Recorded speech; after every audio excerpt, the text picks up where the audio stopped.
안녕하세요. 공인중개사 법령 실무 장석태입니다. 지난 시간에 이어서 주택임대차보호법의 핵심 개념이죠. 대항력 그리고 우선 변제 그리고 이번 시간에는 최우선 변제 공부하겠습니다. 대항요건을 갖추시면 즉 인도 플러스 주민등록이라는 대항요건을 갖추시면은요 자신의 임차권을 임대인뿐만 아니라 제3자에게도 주장할 수 있습니다. 그렇죠? 그래서 바뀐 집주인한테도 임차권을 주장할 수 있습니다. 대항할 수 있죠? 대항할 수 있다는 말은 두 가지 의미가 있다고 그랬죠. 계약 기간 동안 안 나가고 계속 거주할 수 있다. 기간이 만료됐어도 보증금을 안 주면 안 나갑니다. 그래서 집주인이 매매로 바뀌거나 증여로 바뀌거나 상속으로 바뀌거나 이런 경우에는 대항요건만 갖추고 있어도 임차인 보호하는데 아무런 문제가 없다.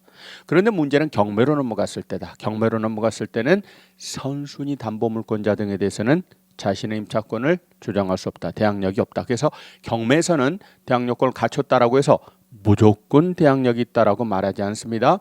선순위 담보물권자 등과의 관계에 의해서 대항력이 있다 없다 이렇게 좌우가 갈라집니다.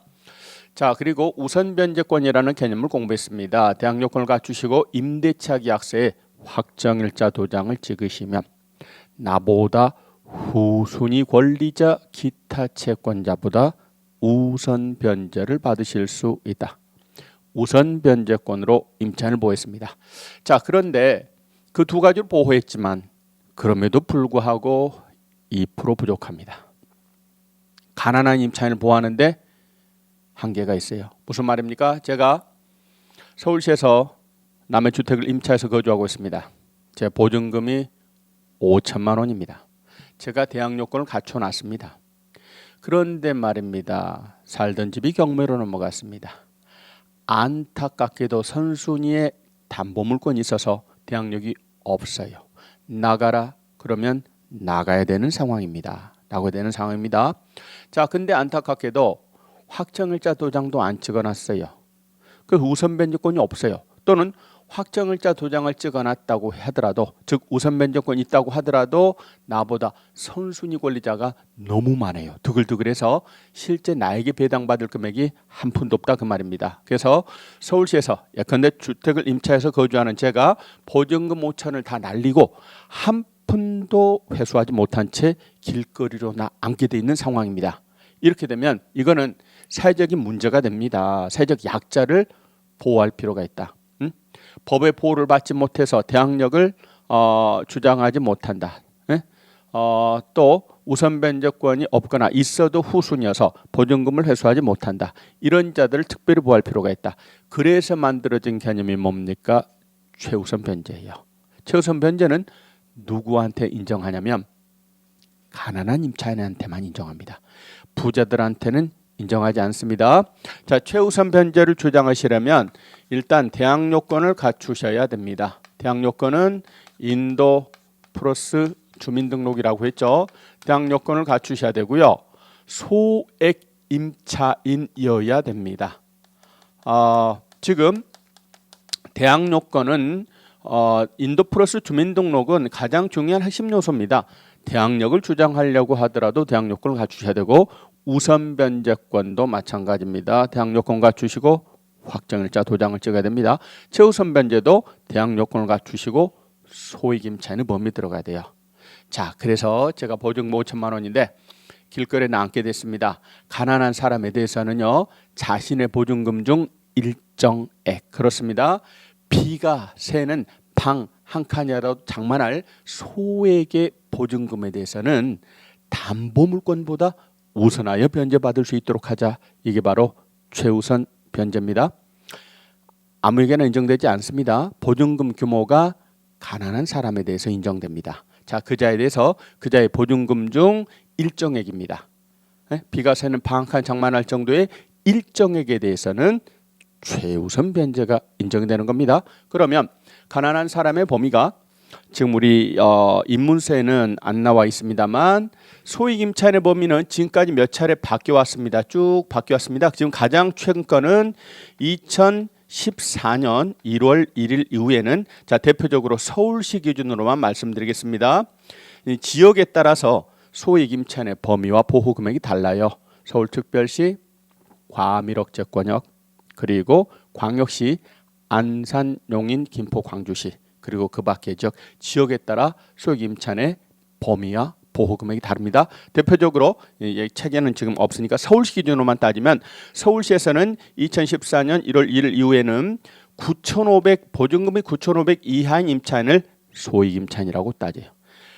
가난한 사람의 기준은 뭐로 따지느냐? 마음의 양식으로 따진 게 아니라 보증금 갖고 따집니다. 9,500 이하인 자를 소액 임차인이라고. 서울에서는요, 비과세는 방한칸 장만하는데 얼마 든다고 봤냐면 3,200까지는 최우선 변제를 받으실 수 있다 그 말입니다. 자, 그런데 그전 2010년 7월 26일인가요? 뭐 이런 숫자는 그렇게 중요하지 않으니까 그 사이에는 서울시의 경우 7,500 이하가 소액 임차인이었고 2,500까지 최우선 변제, 또 2008년 9월 15일인가요? 뭐 여기서부터 여기 사이에는 6천 이하가 소액 임차인이고 2천만 원까지가 최우선 변제입니다. 뭐 그 전에는 또 뭐 4천 이하가 소액 임차인이고 1,600까지 최우선 변제를 받았습니다. 이처럼 소액 임차인의 범위와 보호 금액은 고정적인 것이 아니고 인플레이션을 감안하여 소액 임차인의 범위가 조금씩 보증금 규모가 늘어났고 보호 대상 금액도 조금씩 늘어났습니다. 그래서 현재는 서울의 경우 9,500 이하가 소액 임차인입니다. 자, 9,500이 넘어가면 아예 소액 임차인이 아니므로 최우선 변제 대상이 되는 게 아닙니다. 9,500 이하가 소액 임차인이고 3,200까지는요. 담보물권보다 우선 변제 받으실 수 있다 이렇게 말해요. 담보물권보다 우선 변제를 받으실 수 있습니다. 이렇게 말합니다. 지금요, 담보물권은 우선 변제권이 있지요. 그런데 그 담보물권보다 우선 변제 받아요. 다시요. 주임법상의 표현은 그냥 우선 변제권도 후순위 권리자 기타 채권자보다 우선 변제 받을 수 있다 이렇게 말합니다. 그리고 여기 최우선 변제도 조문상으로는 담보물권보다 우선 변제 받을 수 있다 이렇게 말해요. 똑같은 우선 변제지만 우리가 구별을 하셔야 돼요. 담보물권보다 우선 변제 받는다, 이걸 우리가 최우선 변제라고 말해요. 보증금 중 일정액에 대해서 담보물권보다 우선 변제 받는다 이렇게 말하면 이건 최우선 변제예요. 그런데 대항 요건 갖추시고 확정일자 도장을 찍으시면 나보다 후순위 권리자 기타 채권자보다 우선 변제를 받으실 수 있는 겁니다. 그렇습니다. 이와 같은 최우선 변제를 인정하고 있습니다. 최우선 변제는 확정일자 도장하고는 상관이 없어요. 확정일자 도장은 뭐하고 상관이 있다고요? 우선 변제권. 최우선 변제는 대항 요건을 갖추시고 소액 임차인의 범위에 들어야 됩니다. 자, 그래서 103쪽 표를 보시면 이제 최우선 변제권 그 부분을 보시면은 담보물권자보다 우선을 변제받을 수 있는 권리다. 대항 요건을 갖추셔야 되고 소액 임차인이어야 됩니다. 자, 그리고 발생 시기라는 개념은 다음날 0시 이거는 이 시기 개념이 얘는 없어요. 왜냐하면 배당에서 배당 순서가 몇 등이다, 1등이다 그 이야기예요. 그러니까 이건 발생 시기는 별 의미가 없는 표현입니다. 지금 보니까 권리 분석을 해보니까 예를 들어서 1순위에 저당권이 설정됐고 2순위에 전세권이 설정됐고 3순위가 가압류고 4순위는 근저당이 설정됐고 5순위는 압류고 그리고 6순위에 가서 대항 요건을 갖추고 소액 임차인이에요. 예? 이때 배당 순서가 대항 요건을 갖추고 소액 임차인이라면 순서가 6등이 아니고 담보물권보다 우선 변제 받는다니까요. 원래 담보물권이 우선 변제 받는데 그자보다 우선 변제 받으니까 결국은 배당에서는 몇 등이라는 이야기? 1등으로 빠진다는 이야기예요. 또는 쭉 가서 9번에 가서 대항 요건을 갖춘 소액 임차인이 있다. 이자도 경매로 넘어갔을 때는 소액 임차인의 보증금 중 일정액에 대해서는 뭐요? 최우선 변제 1등이란 이야기예요. 또 쭉 가서 19번에 대항 요건을 갖춘 소액 임차인이 있다니까요. 배당 순서는 몇 등이다? 1등이다 그 말이에요. 가장 먼저 배당을 받을 수 있도록 해서 이자를 보호하자. 그런데 소액임차는 보증금 전부는 아니고 일정액에 대해서 최우선 변제. 그러면 소액임차는 여럿 있을 수 있죠. 이때 그들끼리는요 시간으로 우열을 가리지 않아요. 내가 먼저 소액임차니까 내가 먼저 최우선 변제 받고 너는 나중에 최우선 변제 받아라. 그게 아니라 어차피 사정이 딱한 사람들은 전부 다 똑같이 취급해요. 시간으로 가리지 않고 소액임차인들끼리는 전부 다 동순이. 예? 동순입니다. 안분 배당을 하는 거예요. 자, 그 다음에 권능은 일정액을 최우선 변제 받으실 수 있다. 그리고 그 한계 보면 소액보증금 하나고 일정액이 하나입니다. 그리고 경매 개시 결정 전에 대항 요건을 취득하셔야 됩니다. 그렇습니다. 지금 이거는요 아주 막강한 권한입니다. 그래서 악용의 여지가 많아요. 가짜 소액임차인이 들어서서 선순위 권리자의 권역을 해할 수 있다 그 말입니다. 지금 어떤 주택 경매로 넘어갔어요. 지금 정상적인 배당 순서는 이렇게 되는데요. 경매가 진행되고 있는데 느닷없이 대항 요건을 갖춘 소액임차인을 만들어낸다 그 말입니다. 그럼 얘가 배당에서 1등으로 빠져버린다니까요. 따라서 기존의 선순위 권리자들이 손해볼 수 있어요. 가짜 소액임차인을 막을 필요가 있습니다. 그래서 늦어도 대항 요건을 언제까지는 갖춰야 되냐면 언제까지요? 경매 등기 전까지 갖춘 자에 대해서만 최우선 변제가 인정되는 겁니다. 자, 그러시고 매각대금의 일정액 범위 내에서만 인정됩니다. 여기서 일정액은 2분의 1을 말합니다. 예를 들어 봅시다. 어떤 주택이 말입니다. 경매로 넘어갔습니다. 선순위가 저당권자입니다. 얘가 받을 돈을 예를 들어서 대충 한 2억 4천이라고 해보도록 하겠습니다. 2순위, 3순위, 4순위, 5순위. 지금 보니까 보증금 얼마 안 되는 소액임차인이 드글드글 있습니다. 임차인입니다. 서울시라고 해보도록 하겠습니다. 4천짜리 소액임차인이 있고요. 6천짜리 소액임차인이 있고요. 8,500짜리 소액임차인이 있고 9천짜리 소액임차인이 있습니다. 또 6등에 9,300짜리 소액임차인이 있어요. 자, 그렇다면 이 양반들이 전부 다 대항 요건을 갖추셨다고요. 대항 요건을 갖추셨으면 전부 다 소액임차인이에요. 그러면 원칙적으로 얼마까지 최우선 변제를 주장할 수 있다? 전부 다 얼마까지요? 그렇습니다. 서울에서 비과세는 방 한 칸 천만 원 되는 얼마 들어가요? 예? 보증금 규모와 상관없이 비과세는 방 한 칸은 천만 원 돈을 챙겨서 내보내주겠다. 얼마까지? 3,200까지는 현재 기준으로 따집니다. 현재 서울시 기준으로 따집니다. 3,200까지는 최우선 변제가 인정이 되는 거예요. 자, 그렇다면 3,200짜리가 하나, 둘, 셋, 넷, 5개, 5. 자, 그럼 5, 20, 5, 3, 15, 1억 6천이 최우선 변제예요. 자, 그런데 이 주택이 경매로 넘어갔는데 매각대금이 얼마 나왔냐면 매각대금이 예를 들어서 매각대금이 2억 나왔다고 가정을 해봅시다. 경매로 넘어갔고 매각대금 2억 나왔어요. 그런데 2억 중에 1억 6천을 소액임차인들이 최우선 변제 받아가 버려요. 그리고 남은 돈 4천만 원 갖고 이제 정상적인 배당을 합니다. 저당권자 열받습니다. 그렇죠? 말도 안 돼요. 너무 많이 땡겨가면 안 된다 그 말입니다. 그래서 소액임차인들의 보증금 중 일정액의 합계가 이 경우는 일정액의 합계니까 3,200, 3,200, 3,200, 1억 6천 이게 합계가 그 주택을 매각한 대금의 2분의 1 넘어가면 2분의 1 범위 안에서만 최우선 변제가 인정되는 거예요. 따라서 이때는 1억 6천 전부 다가 아닙니다. 2분의 1 범위 안에서만 최우선 변제가 인정되는 거예요. 자, 그러면 똑 잘라서 1억을 가지고서 얘네들이 나눠 먹는 거예요. 네? 1억을 가지고서 나눠 먹는 겁니다. 그들끼리는 전부 다 동순이라고 했죠. 자, 그래서 어떻게 나눠 먹습니까? 자, 첫 번째 전체 보증금 합계 중에서 내 몫의 보증금 비율로 1억 원을 갈라먹는다. 이게 1번. 그게 아니라 보증금 중 일정액의 합계 중에서 내 몫의 일정액으로 갈라먹는다가 2번. 몇 번일까요? 2번이 2번. 네? 보증금 기준이 아니라 보증금 중 일정액 기준입니다. 최우선 변제 대상 일정액 기준이에요. 따라서 3,200짜리입니다. 만약에 7등에 예를 들어서 보증금 2천만 원짜리 소액임차인이 있다. 이때는 보증금 자체가 2천만 원밖에 안 되니까 최우선 변제도 2천만 원까지만 해주는 거지. 2천만 원밖에 안 되는 그자한테 막 돈을 더 보태갖고 3,200 주면서 최우선 변제해 주는 건 아니겠죠. 그렇습니다. 자, 계산의 펜을 해서 그렇게 결국 하나, 둘, 셋, 넷, 다섯, 5분의 1. 그래서 얘는 얼마요?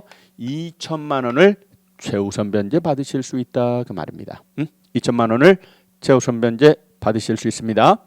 자, 그리고 나머지 1억 가지고는요, 이제 시간 순서에 따른 정상적인 배당을 하시면 되는 거예요.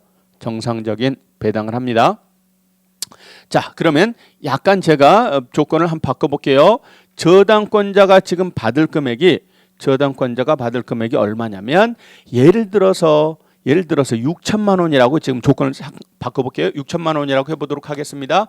1억 중에서 얘는 6천만 원 배당받았어요. 그리고 4천만 원 남았어요. 그럼 4천만 원은 아래로 내려갑니다. 지금 임차인 A씨는요. 소액 임차인이에요. 그런데 최우선 변제를 주장했지만 4천 다 회수한 게 아니라 얼마밖에 회수 못했나요? 2천밖에 회수하지 못했어요. 그렇죠? 자, 선수인 저당권이 있으니까 대항할 수 없어요. 따라서 매각으로 소멸되는 거니까 나가라 그러면 얘는 나가야 됩니다. 그런데 4천 중에 최우선 변제를 주장해서 2천밖에 보증금을 회수하지 못했다니까요. 만약에 이자가 확정일자 도장을 찍어놨으면 이번에는 무엇을 주장할 수 있을까요? 우선 변제권을 주장할 수 있겠죠. 나보다 후순위 권리자 기타 채권자보다 우선 변제 받으실 수 있는 권리가 인정된다 그 말입니다. 따라서 얘가 확정일자 도장을 찍어놨다면 지금 1억 중에 6천 배당받고 4천은 R로 내려왔습니다. 그중에 2천을 땡겨가고 얘는 결국 전액 배당을 받을 수 있겠죠. 나머지 2천은 밑으로 내려가는 거예요. 만약에 도장을 찍어놨지 않았으면 우선 변제권은 없는 거예요. 그런데 얘가 도장을 찍어놨으면 이제는 나머지는 얘의 몫이 되는 겁니다. 그래서 소액 임차인도 확정일자 도장을 안 찍는다, 찍어놓는 게 낫다. 찍어놓는 게 나아요. 네? 최우선 변제 가지고 보증금 전액 만족을 얻을 수 없을 수 있어요. 그러므로 확정일자 도장을 찍어놓는 것이 유리합니다. 자, 그래서 일정액이라 하면 결국 2분의 1 범위 안에서 최우선 변제가 인정이 된다 그 이야기입니다. 이어서 최선순위 담보물권 설정일에 따라 권리취득 불가라고 써졌습니다. 자, 이건 또 무슨 말인가? 이건 또 무슨 말인가 볼까요? 자, 이런 뜻입니다. 소액 임차인의 범위와 보호 금액이 몇 차례 바뀌어왔다고 지금 제가 말씀을 드렸어요. 자, 그런데 예를 들어 봅시다. 예를 들어 요 시점 2005년도 5월 1일 날 2008년이라고 해볼까요? 2008년 4월 1일 날 2008년 4월 1일 날 서울에서 주택을 임차를 했어요. 자, 이때라고 한번 해볼게요. 예를 들어 봅니다. 그냥 가볍게 들으시면 돼요. 자, 그런데 주택을 임차를 하고 또 돈을 빌리고 이런 관계입니다. 서울에 소지한 주택이에요. 서울에 소지한 주택입니다. 내가 누구냐면 은행입니다. 은행에서 돈을 빌려줍니다. 누가 주택을 담보로 해서요 돈을 빌려달라고 합니다. 제가 은행입니다. 은행에서 돈을 빌려주는데 얼마를 빌려줬느냐면 예를 들어서 1억 원을 빌려줬다고 해볼게요. 자, 은행에서는 돈을 빌려줄 때 그냥 빌려준다, 다 감안해서 빌려준다. 뭐 다 감안하겠죠. DTI도 감안하고 뭐 LTV도 감안합니다. 자, 그리고 주택 경우에는 방이 있으면은요 방 하나마다 소액 임차인이 들어설 수 있어요. 그래서 방이 3칸이라고 해보면 예를 들어서 그때 당시에는 4천 이하가 소액 임차인이고 방 3칸이니까 1,600짜리 소액 임차인이 3명까지 있을 수 있다 그 말입니다. 자, 그래서 내가 돈을 빌려줍니다. 이때 은행에서는 이자가 돈을 못 갚아서 경매로 넘어가도 최소한 매각 대금이 얼마나 나온다고 봤냐면 예를 들어 1억 5천원 나온다고 봤어요. 그럼 1억 5천 나오면 최우선 변제 대상 4,800 땡겨가더라도 1억 원을 회수하는데 빌려준 돈 1억 원을 회수하는데 아무런 문제가 없다. 이렇게 판단하고 돈을 빌려줬어요. 그런데 그 뒤에 여러 가지 복잡한 권리관계가 줄래 설정됐고 뿐만 아니라 소위 김찬의 범위와 보호 금액이 계속해서 인플레이션을 감안하여 바뀌어왔다 그 말입니다. 그런데 이 집이 경매로 넘어갔어요. 언제 경매로 넘어갔냐면 예를 들어서 2014년 4월 1일 날 경매로 넘어갔다고 가정을 해보도록 하겠습니다. 자, 경매로 넘어갔고 얼마가 매각대금이 나왔냐면 매각대금은 예상한 대로 1억 5천이 나왔다고 가정해 볼게요. 1억 5천이 나왔습니다. 자, 그런데 여기 방이 3개 있는데요.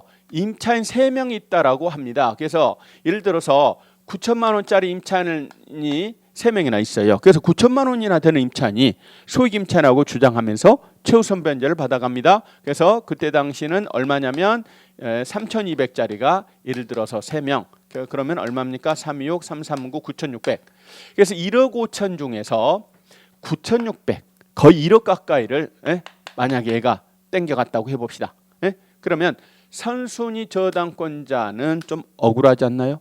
지금 이 경우는 1억 5천 나왔으면 결국은 절반 범위 안에서 최우선 변제가 인정이 되니까 얼마인가요? 7,500. 7,500을 땡겨갔으면 얘는 원래 너끈히 1억을 배당받을 수 있었음에도 불구하고 나한테 떨어지는 몫이 7,500밖에 안 돼서 다 회수를 못했다 그 말입니다. 얘 입장에서는 좀 억울한 면이 있죠. 내가 돈을 빌려주는 그 시점에는 4천 이하가 소액 임차인이고 1,600까지만 최우선 변제가 인정이 됐다. 그런데 계속해서 시간이 흐르면서 소액 임차인의 범위와 보금액이 바뀌었는데 바뀐 거를 가지고 나한테 주장해서 나보다 최우선 변제 받아가 버리면 은행은 예측치 못한 불이익을 입을 수 있어요. 자, 그래서 우리 주임법에 그런 말이 있습니다. 변경된 시행령 전에 지금 수시로 소액 임차인의 범위가 바뀌었는데 바뀌기 전에 그 임차주택에 대해서 저당권 등 담보물권을 취득한 자에 대해서는 그 담보물권을 취득한 그때 당시를 기준으로 소액 임차인 여부를 따지는 거예요. 그때 당시를 기준으로 최우선 변제 금액을 따지는 겁니다. 이거는 사실은 실무적으로는 굉장히 중요해요. 실무적으로 임대차 중개할 때는 그렇습니다. 설명을 할 때 소액 임차니까 일정 금액까지는 최우선 변제 받을 수 있습니다. 무조건 그렇게 말하시면 안 되고 선순위 담보물권이 설정된 시점이 언젠가 이거를 꼭 따져보셔야 되는 거예요. 자, 그래서 그 마지막에 써진 그 말은 최선순위 담보물권 설정 시점에 따라서 소액 임차인이 해당되지 아니할 수 있고 그러면 최우선 변제 대상이 되지 아니할 수 있다 이런 뜻입니다. 자, 이렇게 해서 최우선 변제를 공부를 해보았습니다. 최우선 변제 공부를 해봤고 그러면은 몇 페이지로 가냐면 그렇습니다.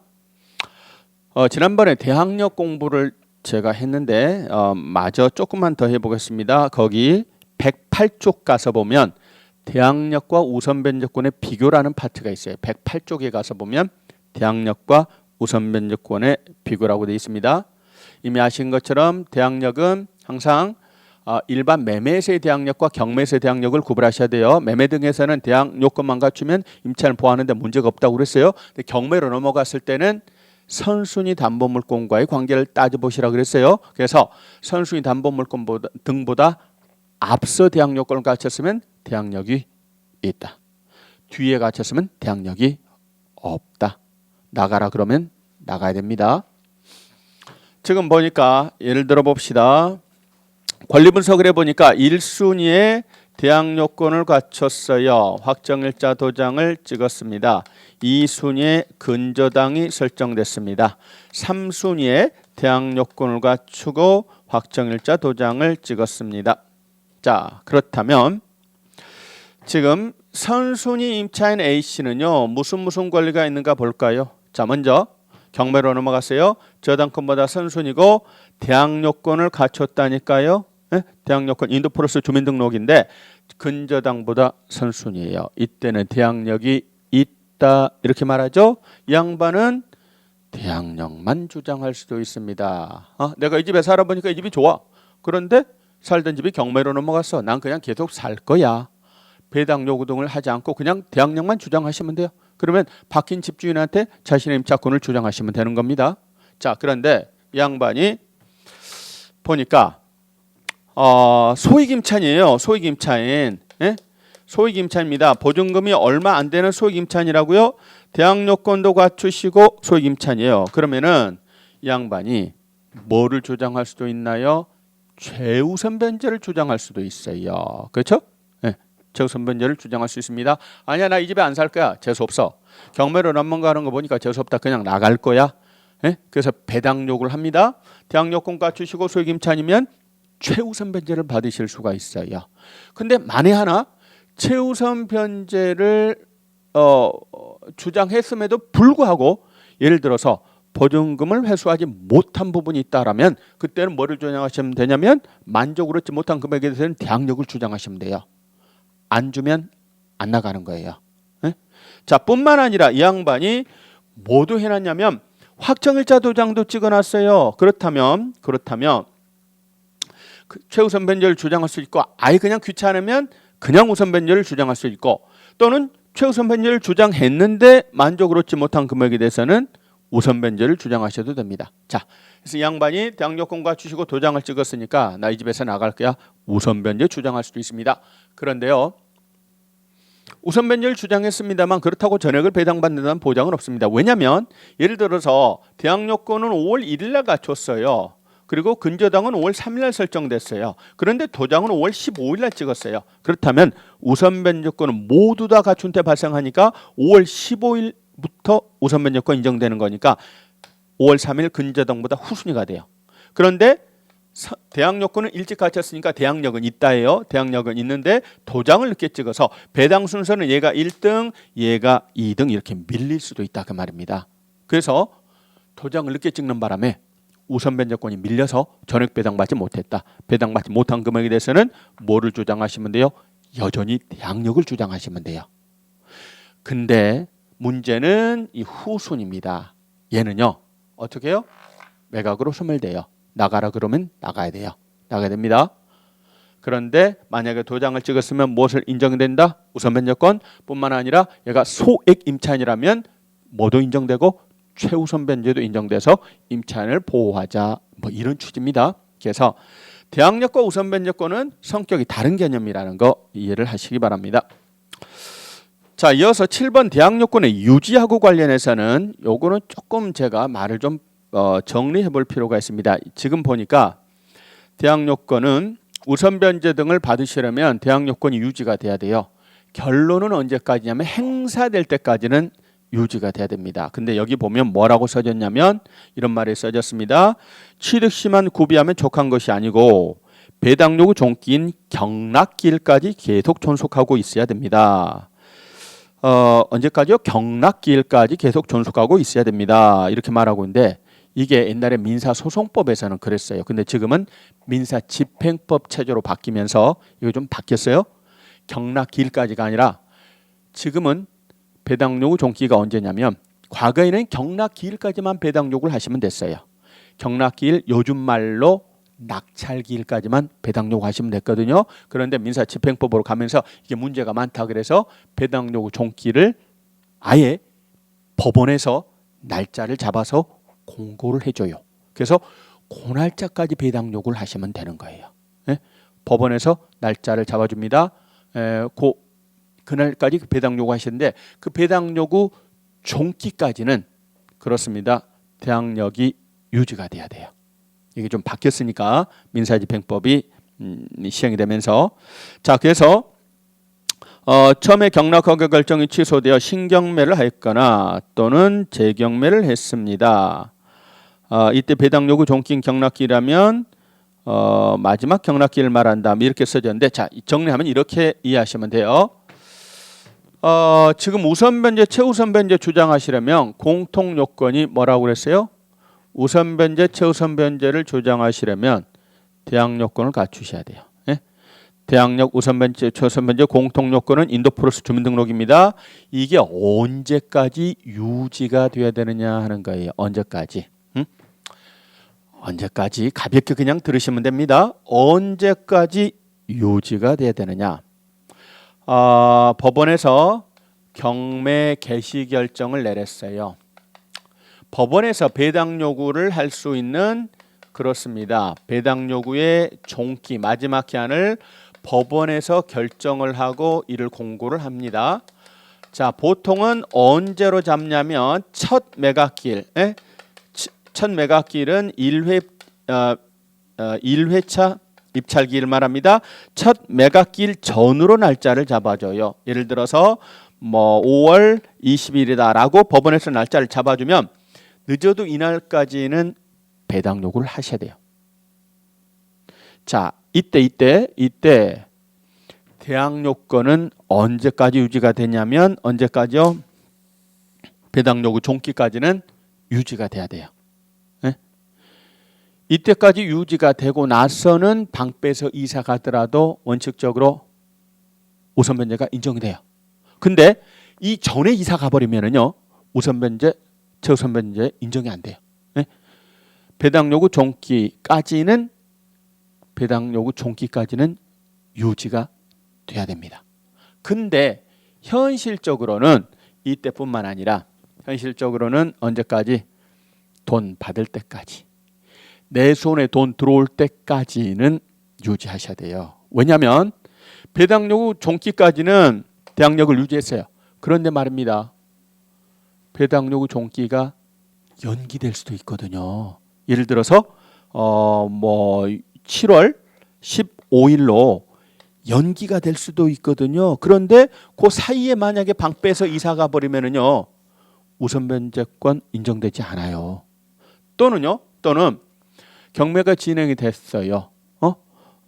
낙찰이 된 것까지 확인했어요. 낙찰이 된 것까지 확인하고 방배에서 이사를 갔다고요. 그런데요 불허가 결정을 받아서 돈을 못 내서 다시 재매각이 시행이 됩니다. 이때까지는 유지했다가 방배에서 나가서 다시 새매각이나 재경매가 실시가 돼요. 자, 그래서 배당 요구 종기가 다시 지정될 수 있거든요. 그때까지 유지해야 되는데 방배에서 이사 가는 바람에 어떻게 해요? 유지하지 못했기 때문에 우선 변제를 받을 수 없을 수도 있어요. 그러니 여러 가지 경우의 수가 발생할 수 있으니까 늦어도 언제까지는 돈 받을 때까지는 대항 요건을 유지하셔야 돼요. 대항력을 유지해야 됩니다. 그런데 불가불 어떤 사정이 생겨서 이사 갈 수밖에 없는 불가피한 사정이 생겼어요. 이때는 이제 좀 이따 공부하게 되겠습니다만 임차권 등기 명령 규정에 따른 임차권 등기라는 걸 하셔야 돼요. 임차권 등기가 된 다음에는 방배에서 이사 가더라도 대항력이 그대로 유지가 되는 거예요. 대항 요건을 갖춘 걸로 봅니다. 그래서 우선 변제권 인정이 되는 거예요. 자, 다시 다 각설하고 언제까지는 우선 변제권을 행사하려면 유지돼야 된다. 내 손에 돈 들어올 때까지. 근데 불가불 어떤 사정으로 이사를 가야 되는 상황이 발생했다. 이때는 그냥 이사 가면 안 됩니다. 임차권 등기 명령 규정에 따른 임차권 등기를 하고서 이사 가시라 그 이야기입니다. 그렇습니다. 자, 그런 이야기입니다. 가로 7번은 그 이야기고 그 다음에 109쪽 가로 8번에 가서 보면 대항력 유무의 조사 확인이라고 하는 게 있죠. 대항력 유무의 조사 확인입니다. 대항력 유무 조사 확인입니다. 아까 대항력은 핵심 요소가 뭐였죠? 인도 플러스 주민등록입니다. 근데 우리 책에는 굉장히 복잡한 것처럼 써져 있지만 사실상 저 사람이 대항력을 조장할 수 있는 임차인인가 아닌가를 일반인들이 알 수 있어야 됩니다. 근데 이 인도라고 하는 부분은 사실은 객관적인 공시 수단이 없어요. 그렇죠? 언제 이사 왔는가? 이건 사실 입증할 길이 없어요. 그렇죠? 내가 문 따고 들어가 봤더니 빈 방이더라. 그래서 또 나중에 다시 이사 와놓고 옛날부터 살았다 이렇게 주장하시면 된다니까요. 이거는 거주하고 있다는 것, 인도받았다는 것, 이사해서 살고 있다는 것, 이거는 사실은 객관적으로 입증하기가 어려워요. 그래서 사실상 유일한 공시수단은 바로 뭐다? 주민등록입니다. 전입신고하면 주민등록 한 것으로 옵니다. 그래서 언제 전입신고했나를 따져보시면 돼요. 네? 그래서 저당권보다 전에 전입신고가 됐으면은요 경매로 넘어간 주택의 경우에는 뭐요? 대항력이 있다 해요. 근데 그 뒤에 전입신고가 됐으면 대항력이 없다. 그냥 이렇게 판단하시면 되는 거예요. 점유 여부는 사실은 쉽잖아요. 자, 그렇다면 그 밑에 박스에 보니까 주민등록법상 열람 또는 등초본의 교부라고 뭐 되어 있습니다. 거기 보시면 어떤 주택 경매로 넘어갔다 내가 입찰을 하고 싶다. 그런데 거기 임차인이 대항력이 있는가 없는가를 따져보고자 합니다. 그렇다면 전입신고를 열람해 보시면 돼요. 현재는 열람이 가능합니다. 주민등록법 29조에 따라 경매 목적 수행상 필요한 경우에는요. 직접 당사자가 아닌 자도 열람할 수 있습니다. 이때는 그 물건이 경매로 넘어갔다는 것을 확인하기 위한 법원의 무슨 공고서 뭐 이런 것들을 첨부하시면은 열람이 가능합니다. 그런데 요즘에는 굳이 이렇게 세대 열람을 본인이 가지 않으셔도 되게 됩니다. 왜냐하면 집행관이 현황조사에서 현황조사서에 보면 전입신고 내역이 기재가 돼요. 매각물건 명세서에도 전입신고 날짜가 나옵니다. 뿐만 아니라 보통 우리가 경매를 통해서 낙찰받겠다고 마음을 먹으시면 흔히 말하는 법원 경매 정보를 가공해서 나오는 민간업자들의 경매 컨설팅 회사들이 제공하는 경매 제공 사이트에 가입하는 게 일반적이에요. 거기 보시면 세대 열람 내역이 쭉 나와 있어요. 네? 옛날에는 뭐 이게 제대로 안 되니까 직접 발로 뛰어서 경매 공고지를 가지고 주민등록 열람을 하고 이랬습니다만 요즘에는 굳이 그렇지 않아도 다양한 방법으로 알 수 있습니다. 자, 그런데 상가건물 임대차 보법은 보니까 주민등록법하고 뭐 중요한 건 아닙니다만 참고로 주민등록법은 거기 보시면 법령의 근거에 따라서 경매 목적 수행상 필요한 경우에는 일반인도 열람이 가능해요. 그런데 상인법상에 뭡니까? 상인법은 이제 좀 이따 한번 말씀드리겠습니다만 주인법하고 비슷합니다. 상가건물 임대차 보법도 대항력 우선변제 최우선변제가 인정돼요. 거기서는 인도 플러스 주민등록이 아니라 사업자 등록을 신청하셔야 됩니다. 자, 이때 사업자 등록을 했느냐 여부는 관할 세무서 가서 알아봐야 되는데 현재 근거되는 법에는요. 이해관계가 있는 자만 열람 제공을 요청할 수 있어요. 그러므로 경매 나온 물건에 대해서 입찰을 하려는 일반인들은 이해관계인이 아니에요. 따라서 세무서에 가서 열람할 수는 없어요. 주민등록법하고 좀 다르죠. 열람이 안 돼요. 그러면 모르느냐? 이것도 마찬가지입니다. 당연히 상가가 경매로 나오면 그렇습니다. 집행관이 현황조사를 합니다. 현황조사서에 이 세무서 가서 사업자 등록이 있는가 없는가 이런 것들 알아봅니다. 또는 아까 말씀드린 민간 경매정보 사이트에도 이런 것들이 제공이 돼요. 그러니까 사업자 등록 해당 여부는 사실상은 알 수는 있습니다. 모르는 건 아닙니다. 알 수는 있다. 자, 이어서 가로 9번 대항력과 관련된 위험 요소라고 하는 게 있습니다. 이거 쭉 읽어보시면 다음 페이지까지 쭉 써졌는데 뭐만 이해하시면 되냐면 대위변제라고 하는 게 있어요. 그것만 주의하시면 될 겁니다. 예를 들어서 지금 어떤 주택이 경매로 넘어갔습니다. 선순위에 저당권자가 있어요. 받을 돈은 3천만 원입니다. 근데 이 순위에 대항요건을 갖추신 임차인이 있습니다. 보증금 얼마냐면 1억 2천이라고 해볼게요. 3순위에 가압류가 있다라고 해보도록 하겠습니다. 기타 권리관계가 줄레줄레 있다. 이때 지금 이 양반은요. 안타깝게도 대항요건은 갖춰놨습니다만 안타깝게도 확정일자 도장을 안 찍었어요. 그래서 우선변제권이 없어요. 네? 우선변제권이 없습니다. 자, 이때 이 양반은 어떻게 해야 되느냐? 지금 선순위 저당권이 있으니까 매각으로 소멸됩니다. 나가라 그러면 나가야 되는 거예요. 근데 안타깝게도 매각으로 소멸될 뿐만 아니라 안타깝게도 도장을 안 찍어놔서 우선 변제권이 없어서 한 푼도 배당 못 받고 나가야 되는 상황이다 그 말입니다. 네? 도장을 안 찍었어요. 자, 그러시면 이때 이 양반은 어떻게 하시면 되느냐? 선순위 저당권이 있기 때문에 지금 선순위 담보물권에 대항할 수 없어서 나가야 되거든요. 이럴 때는 엄마한테 돈 빌려갖고 선순위 저당권 해결해 버리시면 돼요. 돈 갚아 버리시면 된다 그 말입니다. 네? 대위에서 대신해서 변제를 하시면 돼요. 그렇다면 이때는 얘가 이제 권리관계가 바뀌죠. 죽었던 대항력이 다시 살아나는 거예요. 그래서 낙찰자한테 자신의 임차권을 주장할 수 있는 거예요. 3천만 원 투자해서 지키는 게 낫다 그 말입니다. 한 푼도 배당받지 못하는 것보다는. 그래서 이런 대의 변제가 발생하면 낙찰자들은 상황이 바뀌었으니까 이거는 불허가 해주세요 하고 해서 액션을 취하시면 되는 거예요. 그렇습니다. 대의 변제까지 알아봤습니다. 이어서 임차권의 공시제도라고 하는 게 있네요. 그거는 다음 시간에 하죠.